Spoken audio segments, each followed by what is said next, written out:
All right, so are you ready to dive deep into the story of Aaron Hernandez? We're going to be using the first episode of the Wondery podcast, American Scandal, Aaron Hernandez's. And we're really trying to get into the early life of Aaron Hernandez and kind of look for those early clues. Yeah, like what happened early on. Exactly. Yeah. There's a lot there to unpack. And I think everyone knows the ending. He was convicted of murder, but it's how did this guy get to this point? Right. And were there signs? Exactly. Were there things that we could have seen that maybe would have, prevented this whole thing? And what can we learn from it? Exactly. Yeah. For all of us. So let's start with his dad, Dennis Hernandez. I mean, this guy was a legend in Bristol, Connecticut, known as the King. The guy was... Yeah, a larger-than-life figure, right? Exactly. And he clearly passed that love of football on to Aaron and his brother, DJ.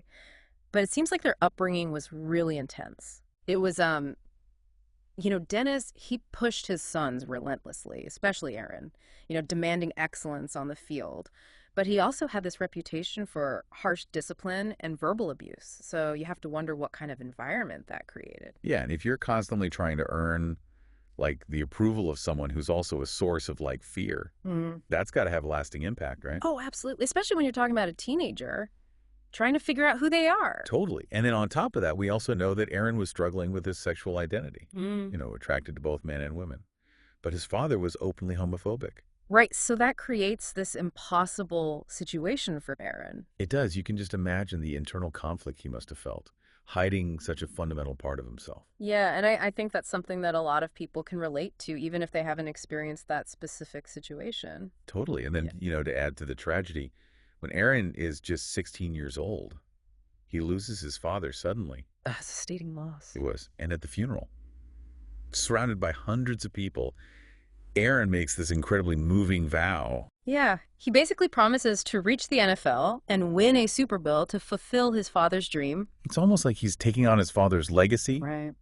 But also that pressure that need to prove himself. And in such an emotionally charged moment, too. It's how could that not become a driving force in his life? Right. Was it healthy? Was unhealthy? Yeah. What impact did that have on him? And that drive, that almost singular focus on football, it just becomes even more apparent as Aaron enters high school. Yeah, he's so focused on making it to the NFL that he actually graduates high school early and commits to the University of Florida. And this is where we meet Coach Urban Meyer, this big-time coach known for building championship teams. Oh, yeah. He was eager to get Aaron on his roster. Really eager. Maybe even a little too eager. Interesting. Okay, so tell me more about that. So Meyer actually met with the high school principal, who expressed concerns about Aaron's maturity and the emotional turmoil that he was experiencing. But, Meyer, being Meyer, he promised academic support and guidance, and that seemed to sway the decision. So even at this early stage, you can kind of see these immense, influence and power dynamics at play in college football.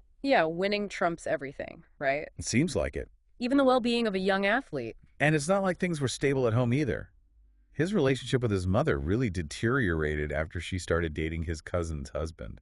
Talk about complicated family dynamics. It's like a soap opera. Yeah. And Aaron ended up living with his cousin, Tanya. And according to reports, her house wasn't exactly a haven of stability.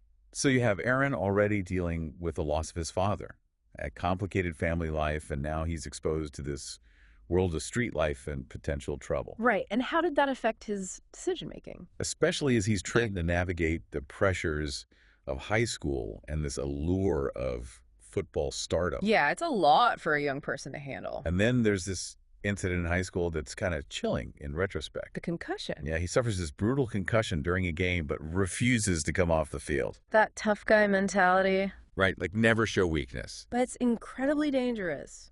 Especially when you consider what we know now about the long-term consequences of head trauma. Absolutely. And we know that Aaron likely endured countless other hits throughout his career. So you have to wonder, did this early concussion play a role in his later struggles? Could CTE have been a factor? We know it's been linked to impulsive behavior aggression, even dementia. It's a scary thought. It is. That the very sport that brought him so much success could have contributed to his downfall. Yeah, and we're only just scratching the surface here. I know this is just the beginning of his story. We still have his arrival at the University of Florida, the pressure cooker environment of big-time college football. And it sounds like those early signs of trouble really started to emerge. They did, and the question is who was paying attention. Exactly. We'll delve into all of that in our next deep dive. So he ends up in Gainesville, home of the Gators. Oh, yeah, big-time college football. And I mean, it's a whole other level of intensity, right? Yeah. Think about it, you're barely out of high school. Thrown into this world where the pressure to win is immense. Oh, yeah, those fans are intense. Rabid, and the expectations for someone like Aaron are sky high. So he's treated like a celebrity, basically. In many ways, yeah. But was there any focus on, like, personal development, or was it all about football? Well, that's a great question.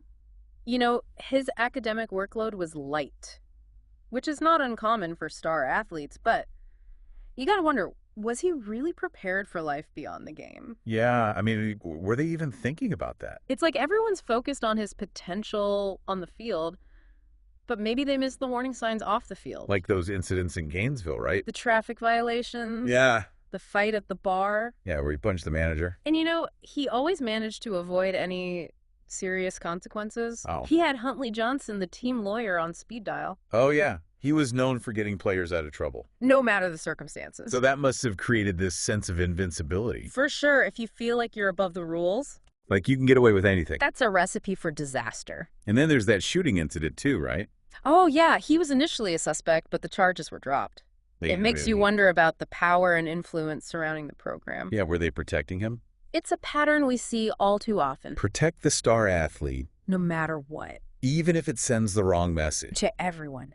But in the middle of all this, he was still achieving great things on the field. He helped lead the Gators to the national championship game. Yeah, but they lost. Heartbreaking loss. So up and down, up and down, It was a roller coaster. like that game itself. Yeah. Remember, he dropped that crucial touchdown pass? Oh, yeah, but they Later, he makes this spectacular play. dragging defenders down the field. Incredible athleticism. But it makes you wonder if that drive to win had a dark side. Right, because he had this talent, this burning desire to succeed. But it's like he was battling these inner demons, too. And all this while enduring the physical toll of a violent sport. Yeah, the concussions, the hits. It's a lot to process. Trying to understand all the factors at play. So where do we go from here? He's achieved this incredible success, but all these red flags are waving. Well, that's where things get really interesting. Because the next chapter takes us to the NFL. Big leagues. But it's also where those internal struggles start to widen. Leading to some life-altering choices. So he makes it to the NFL. To the big show. To the big show.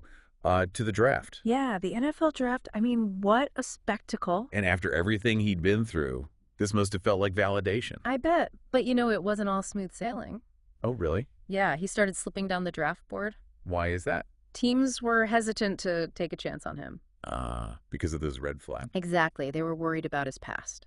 So what happened? Well, there's this really poignant scene with his brother, DJ, who, you know, has always been his biggest supporter. Right. And they have this heart-to-heart. Uh-huh. And DJ basically begs him to get his act together. He's like, look, talent alone won't cut it in the NFL. So even his own brother was worried.